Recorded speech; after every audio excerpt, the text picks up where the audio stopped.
Well, the last thing that Billy and I have to do together is to talk about our project that we're starting where we learn the blues. Well, Billy already seems to know the blues, but I have to learn the blues. This is a complete blues piano book. Although I have to tell you, I was playing blues earlier on my new accordion. Yeah? Yeah. Blues accordion. Yeah. I mean, you could play the blues on probably almost anything. The accordion, to me, conjures images of like a whimsical sounding thing. Oh yeah, it's all things circusy, but I mean, okay, so like, let me ask you, what characterizes the blues to you? Well, I know that the real blues comes from a place of like sorrow and, like kind of a negative thing, like sadness or like, you know, being downtrodden in some way. Hmm. Well, the irony of the blues, because I play them when I'm downtrodden, and after I play them, I'm no longer downtrodden. They Right. actually cure sadness. That's probably where they started. Yeah, like I went to the DMV Mm-hmm. and I didn't get my real ID, and then I played the real ID blues. Man, the DMV blues could be a thing for sure. Yeah, well, that's what actually the video is called, DMV blues. But yeah, but no, I mean I'm just joking, but I actually did that. But no, it's like recently I had a little heartache, and it's like I play the blues about it, and I actually feel better. Yeah. You know. Yeah, like I've heard some blues that seemed like really happy sounding, and I don't think that fits necessarily. Well, it's interesting because it's like, okay, I learned in this book so far that there's the 12 bar blues and the 8 bar blues. Have you heard of this? Yes. Okay. So the 12 bar blues, it's like, it's got a formula. It's like you play the first chord of a scale, you go like 1 1 1 1, and then you play like 4 4 1 1 5 5 1 1. That's like a 12 bar blues pattern. It's a formula. That's a formula so that people can jam together that have never played before together. Right. Like blues in E minor, you hear that at like open mic blues jams or whatever. Yeah. It's a formula so people can play together. Yeah. It's kind of cool. But Yeah, so it's cool that there's this like formula, and it's like I think, but okay, what I find is when I try to play that formula, what comes out of me is like a circusy blues because I'm playing like chromatics and like I have this circusy sound. So it's like what I'm trying to figure out, and what it seems like is that the feel or the like how do you use that 12 bar pattern to then make a bluesy sounding thing, because it depends on what you play elsewhere in it. Like if you play a chromatic scale like do do do, that's it sounds like a circus pattern. It doesn't. What makes it sound bluesy? I mean, I guess there is sort of blues chords or blues scales, I should say. On guitar, there's like blues chords. Like you wouldn't play a tritone in blues, for instance. I mean, you could, but it wouldn't sound like blues traditionally is. Interesting. So tritone, for people who are listening, we have a song called Tritone Hemiola, which there's a video of. You can check it out, and maybe we'll play it again someday. Oh yeah. But that it's the fifth chord. It's 1 and 5, and then you flat the fifth, and it makes a dissonant chord called the tritone. And those are actually illegal in churches because it makes a really like illegal sound.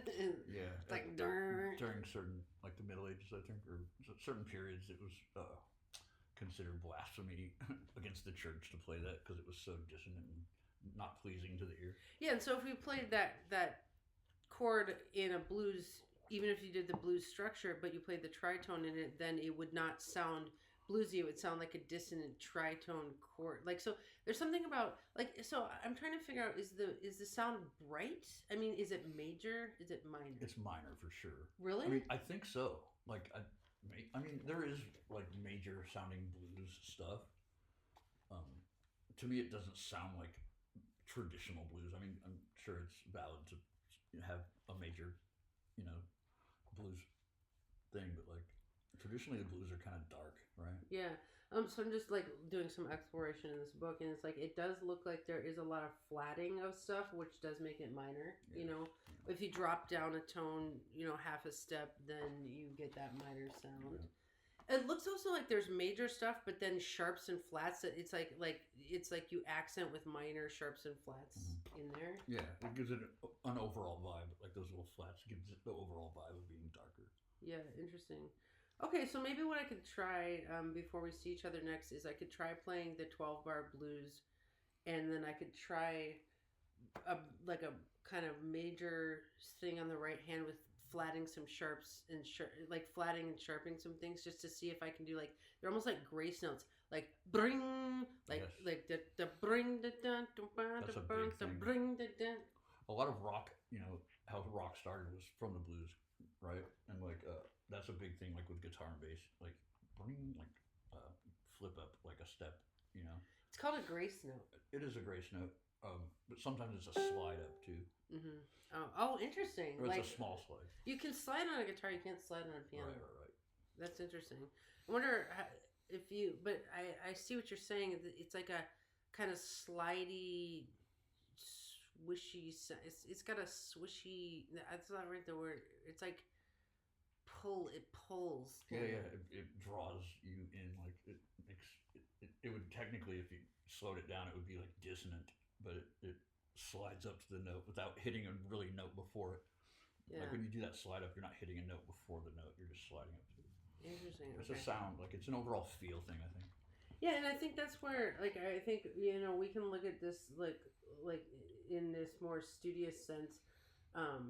But okay, so there is a chapter here on chords, and it's like I can like study a little bit of like what the chordage is, and that will help me understand what to do on the right hand. Because it's like I understand the left hand, but I don't.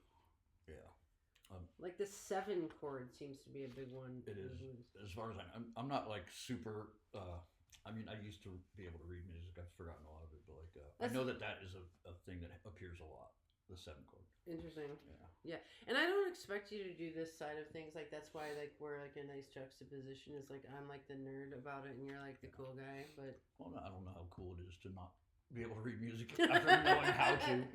And being a music producer, like I read music before I knew how to read, but I don't Yeah. remember any of it because I was a punk for years, and you're supposed to not be able to read music. That's true. I was thinking maybe what might be kind of fun for us, like on our next meeting, would be that I bring my piano over and we try to play the 12-bar Sure. pattern, Yeah. and then we have you play with it because you got the feel down. So like maybe you can jam on it and like kind of transfuse the feel over to me. Yes, all day long. I could play that stuff, Yeah. that pattern or whatever, Yeah. kind of in my sleep. And it, now that I'm thinking about it, like the first thing that I learned ever on guitar was Stray Cat, the Stray Cats. What was the song called? Gonna rock this town. And that's rockabilly. That's considered rockabilly. Oh, it comes rockabilly. straight from the blues. That's straight from the blues. Rockabilly, but rockabilly is a happier sounding thing. I don't know if that's major. Oh, interesting.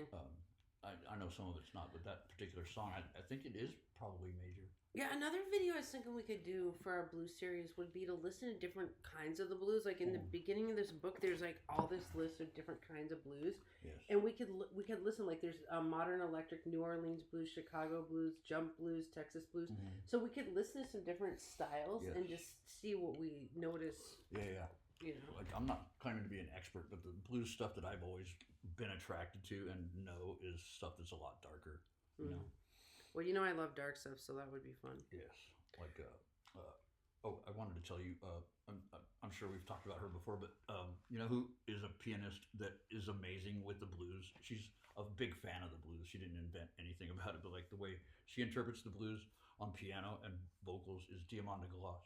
Oh, you love Diamanda Oh my God. Yeah. I mean, it's a twisted version of it, but it's very blues based, but it's like the way darker side of it. Okay, nice. Well, I'll take a look at her. Yes. All right, well, thanks for having this conversation. You're welcome. All right, I'll see you later. I was trying to